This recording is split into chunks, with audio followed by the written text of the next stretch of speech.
When I look back, it's wild how one tiny split-second decision completely wrecked my entire life, and eventually became the catalyst for my sweetest revenge. So here's the backstory. I was 21, living in a rundown apartment, a few towns over from my hometown. I dropped out of college because I was drowning in debt and stuck in a toxic relationship with my now ex Mark. He was a full-blown addict who could charm a nun, but had the emotional maturity of a toddler.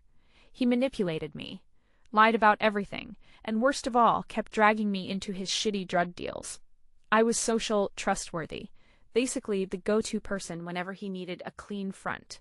He told me it was just for a while, just until he could get clean and straighten out. Spoiler, he never did. One night, Mark got busted with a pipe full of meth and some cash on him. The cops didn't care how innocent or guilty I was. They just hauled me into a cell for questioning because my phone was found with him. The entire thing spiraled, and suddenly I was caught up in a nightmare of drug charges I didn't deserve. I was terrified, and that night I faced the worst choice of my life. Here's where the split-second decision comes in. Mark was on his phone, whispering with some sketchy people in the jail, trying to arrange a deal to get out early. When he turned to me, I could see it in his eyes. She was going to sell me out to save his own skin. My heart started pounding, and in that moment I realized I could either play dumb, and that was it. With a shaky voice, I said to the officers, "If you want the full story, I'll cooperate. Mark's the one running the deals, not me." I knew the moment I said that I was burning bridges, I'd never be able to rebuild. Mark found out I ratted him out, and the betrayal was cemented. He spat venomous curses at me whenever I saw him, threatening me through the hole in the wall between our cells. But it worked.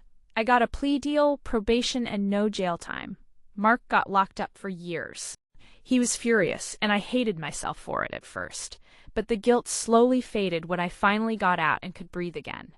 Fast forward 2 years, I'm trying to rebuild my life, work a dull job, stay clean, and avoid the whole scene. Then, out of nowhere, I get a call. It's Mark. Through some twisted miracle, he got early parole and wanted to make amends. Classic. At first, I refused to talk to him.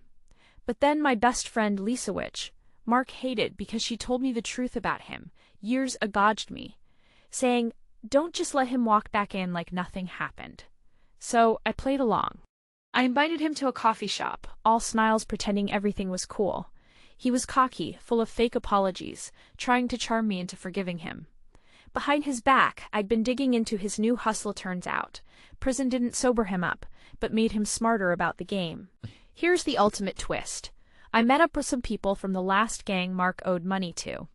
I fed them all the dirt. Mark didn't expect me to know his deals, lies, and how he was planning to skimp on paying back what he owed. I even recorded our coffee chat, where he let slip some dangerous info in his arrogance. I handed everything over anonymously. A week later, Mark got a beating from those guys that put him in the hospital. His phone was stolen, accounts drained. His whole operation collapsed. And the cops? They reopened his case based on the new evidence. Meanwhile, I applied for a secure witness protection program and got a real second chance. No jail. Mark's revenge fantasy became his worst nightmare, and for once, I felt like I won.